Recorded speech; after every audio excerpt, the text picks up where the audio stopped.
लड़की रउआ के भी खियौले खाने के सब भागल भैया सब कम हो जाए तनी और बढ़ाई करके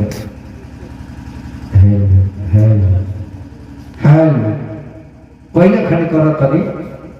मगर सब बिगाड़ी दो तो कर बात देखे यही की बाप बेटी के जगह पर बैठावे ले आ लड़की लोग के कहले कि बाबूजी यही दिन खातिर हुआ पुसले रवि काहे लागिए पापा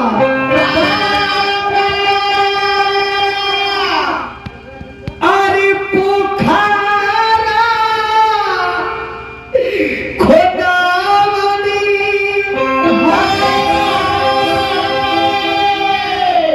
अरे कहीं के बनवले पानी घाट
लड़की कहले कि पापा समझ गई बेकार दुनिया में लोग कहले कि बेटा बेटी में अंतर ना भइल लेकिन पापा अंतर बान बेटा बेटी में काठी के पीर हैया पापा हो गई खाली हमारो के भाई खाले बानी हमारो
सबसे ज्यादा दर्द पैदा हुआ उमेश भैया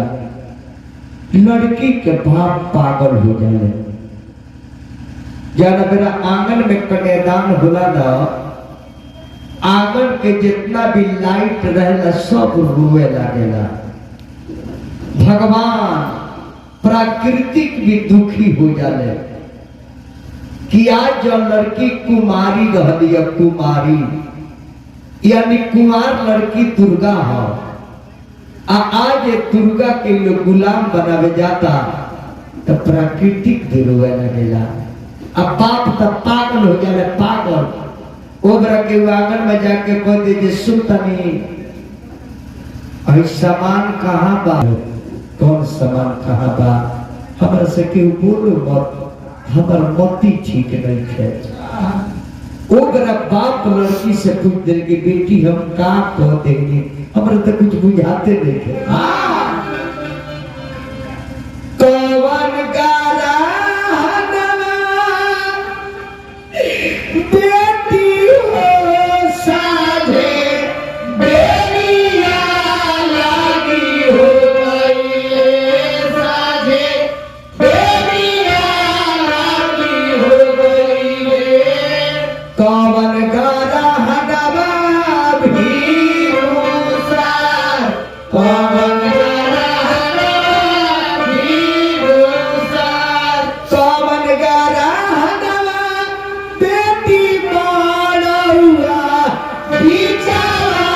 लागी हो गई बड़ुआ बिचारा लागी हो गई कब होई है उगारी बिहार कब होई है उगारी बिहार बेटी कली के पापा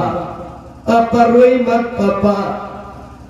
पापा रोवल बर्दाश्त नहीं किया पापा अरे वे कुछ नहीं की कहले एकदम ठीक बात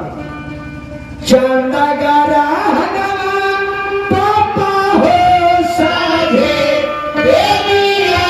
लागी हो गई साझे बेरिया लागी हो गई सूरज गारा हनवा भी सूरज गारा हनवा भी बेटी गारा हनवा पापा बड़ुआ बिचारा लागी हो गई बड़ुआ बिचारा लागी हो गई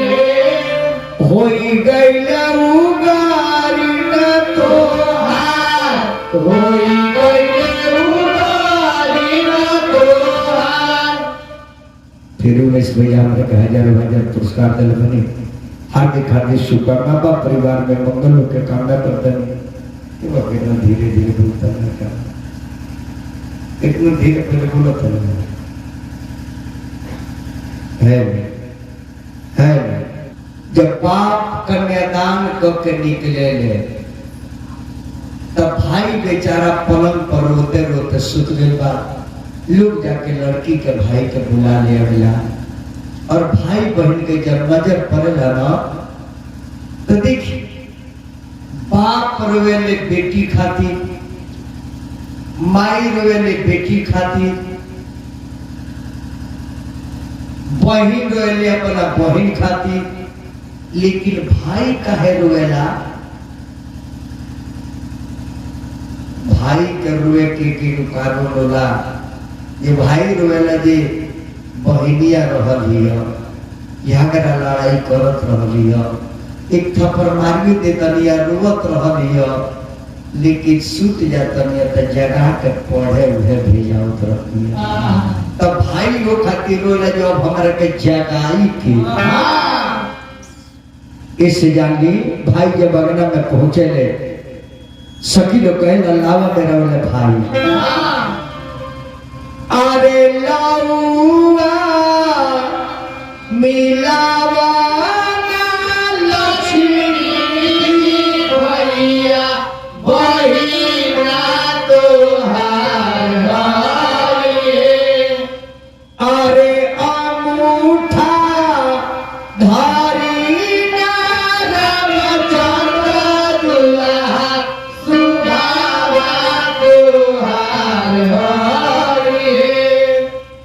नारी दुनिया में सबसे महान हो जितना नो शादी कैले बा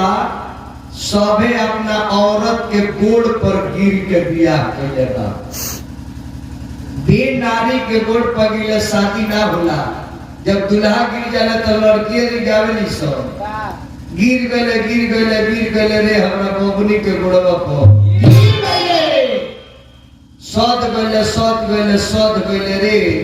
आ पापा के दहेज दियो अजाना नारी के गोड़ पर तू गिरल बड़ा हो और नारी के तू लाते मारो तारा कर पर बस्तर कहियो चढ़ी नारी घर के श्रृंगार हो नारी के 3 गो रूप होला 3 गो कौन यही से मौगी कहे से दुल्हू लोग के सेनुर कर बारवा सेनुर कर अपना माई बहनिया के सेनुर कर काहे कहे दिसन काहे ये बबुआ जाना लड़किया से शादी करता रहो पहले ही तारा घर में जाई तो बहिन बन के जाई पहले लड़किया जाली से तो बहिन बन के जाली सब आ पति के भाई बहन के रिश्ता निभाए सब खेलिए सब कूदिए सब हंसी मजाक लाड़ा लड़ी बोला चलिए यानी कर भरमा के रखे के बाद उहे लड़किया बहिन से नारी हो जाए तो सृष्टि करे लगी आ उहे औरतिया जब दिन दशा खराब हो जाए ना तो महतारी बन के कपड़वा धोए लगी बहिनो हो नारियो हो आ दिन बिगड़ जाए तो महतारियो हो बेटा बेटी घिना के भाग जाई देखिए औरतिया के छोड़ के ना भाग तब के लोग मारे लाते लाते दहेज खातिर लड़की के मुंगा दिया था कौशल चंडाल लोग बा दूसरा के बेटी के घर में ले रही और झाड़ू चौका लगावतिया बर्तन धोवतिया पोछतिया जूठो खा लेतिया और कपड़ो धोवतिया और करा करो नौकरानियों के बराबर इज्जत है और रोवे से कुकुर दुनिया में कहबा तार बेटा तार कहब लेके करत उ दूसरा के जामल तार नौकर बन के रहतिया घर में अतब ओकरा पर जारी चलाओ तारा मारा तारा गरिया तारा तोर बाप होई ह त तोर बाप हो आ तोर बाप लिवर है जो करे बाप से कह दे मेरा भी गरिया में चीज है ना मेरा भी के गरिए के बात कटले बा मेरा भी कोनो खराब कर तो कह दे मेरा भी है वजह से सुनता नहीं उनका दुआरा मत बैठे बड़ा शिकायत होला उनका मेरा भी कहते हैं तो दूसरा लोग कहेला कोई दिन में बढ़ गए तो शिकायत हो जाए कोनो काजे ने लोग लगा हां कौन भैया कहेले है पत्नी पत्नी